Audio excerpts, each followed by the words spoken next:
हमारे 6 chapter complete हो चुके हैं और आज हम चैप्टर नंबर 7 रीड करेंगे। Open your book and page number 44। इस पाठ का शीर्षक है वासुदेवस्य दूत कर्म। वासुदेव का दूत रूप में कार्य करना। आप सभी ने महाभारत की कथा तो सुन ही रखी है। जब कौरव और पांडवों के बीच में महाभारत का युद्ध होने वाला था, उस समय भगवान कृष्ण यह महाभारत का युद्ध न हो, इसको रोकने के लिए दूत के रूप में युधिष्ठिर की तरफ से दूत के रूप में हस्तिनापुर आते हैं और उस युद्ध को रोकने का प्रयास करते हैं। इसी का वर्णन इसमें किया गया है। इसमें भगवान कृष्ण कहते हैं कि यदि पांडवों को आधा राज्य ना दे तो कम से कम उन्हें 5 गांव ही दे दे, वो इससे भी संतुष्ट हो जाएंगे और यह युद्ध नहीं होगा। लेकिन दुर्योधन उन्हें सूर्य की नौक के बराबर भी जमीन भूमि देने से मना कर देते हैं। इसी का वर्णन इसमें किया गया है। चलिए शुरू करते हैं। कौरवानां राजसभायां सर्वे अमात्याः प्रमुखाः च उपविष्टाः सन्ति। कौरवों की राजसभा में सभी मंत्री और प्रमुख दरबारी बैठे हुए हैं। ततः द्वारपालः प्रविशति, तभी द्वारपाल प्रवेश करता है। आपका यह पाठ एक एकांकी के रूप में, नाटक के रूप में दिया गया है। इसके जो पात्र हैं दुर्योधन, द्वारपाल और वासुदेव कृष्ण हैं। तो कौरवों की सभा में सभी मंत्री और प्रमुख दरबारी बैठे हुए हैं, तभी द्वारपाल प्रवेश करता है। द्वारपालः प्रविश्य, प्रवेश करके जयतु महाराजः, महाराज की जय हुए। पांडवानां शिबिरात् पुरुषोत्तमः नारायणः दूत रूपेण आगतः अस्ति।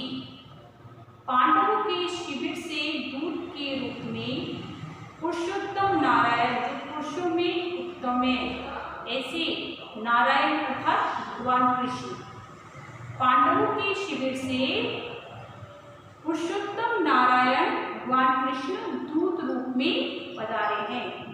वे कृष्ण बनकर नहीं आए हैं, द्वारिका के राजा बनकर नहीं आए हैं, वो पांडवों की तरफ से दूत के रूप में आए हैं। दुर्योधन ने कहा माँ हो, अरे नहीं माँ एवं ऐसा नहीं। अर्थात उनके कहने का तात्पर्य यह था कि वे द्वारिका के राजा थे और दूत के रूप में आए, नहीं ऐसा नहीं हो सकता। किम सह कंस भृत्यः पुरुषोत्तमः, क्या वह कंस का सेवक पुरुषोत्तम? किम सह गोपालकः तब पुरुषोत्तमः, क्या वह गो को पालने वाला तुम्हारा पुरुषोत्तम? किम भृत्य जन्म प्रति अयं समुत आचारः, किम भृत्य जन्म प्रति अयं समुदाचारः, क्या यह सेवकों के प्रति समुचित व्यवहार नहीं है?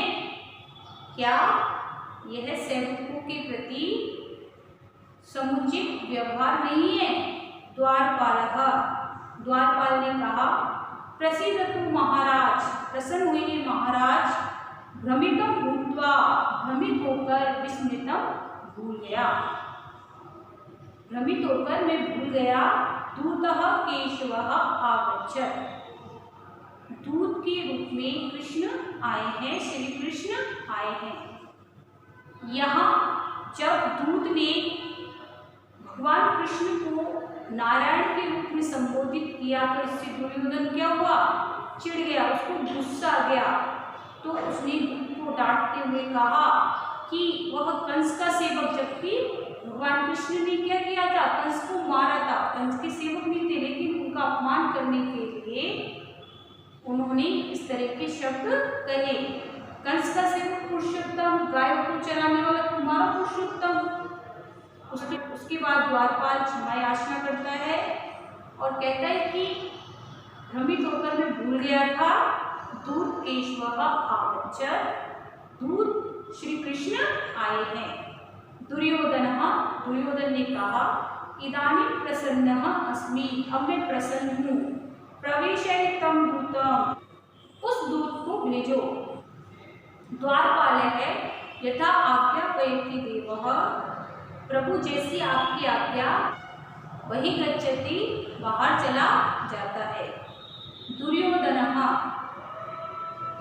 ने कहा, सभा प्रति, अपनी पूरी राजसभा को संबोधित करते हुए दुर्योधन ने कहा, सावधानाः भवन्तु भवन्तः, आप सभी लोग सावधान हो जाएं। यह अपि केशवस्य आगमने उत्थास्यति, जो भी केशवस्य श्री कृष्ण के आगमने आने पर उत्थास्यति, उठकर खड़ा होगा। स मया 12 सुवर्णभारस्य दंडे दंडनीयः भविष्यति, वह मेरे द्वारा 12 मीन्स 12 सुवर्ण मुद्राओं के द्वारा दंडित किया जाएगा। जो भी भगवान कृष्ण के आने पर अपने स्थान से खड़ा होगा, वह मेरे द्वारा 12 सोने की मुद्राओं से दंडित किया जाएगा। ततः प्रविशति द्वारपालः वासुदेवेन सह, तभी द्वारपाल वासुदेव भगवान श्री कृष्ण के साथ प्रवेश करता है। सर्वे संभ्रांताः सभासदाः च उत्तिष्ठन्ति, सभी घबराए हुए जो सभा में बैठे हुए प्रमुख मंत्री और दरबारी गण थे, वो सब उठकर खड़े हो जाते हैं। भगवान कृष्ण को देखकर सभी मंत्री और प्रमुख दरबारी गण खड़े हो जाते हैं। शेष बचा हुआ चैप्टर हम अगले वीडियो में पढ़ेंगे। आप सभी को लेसन नंबर 7 का शब्दकोश और जहाँ तक मैंने पढ़ाया है वहाँ तक आपको ट्रांसलेशन अपनी नोटबुक में करनी है। Thank you, have a nice day.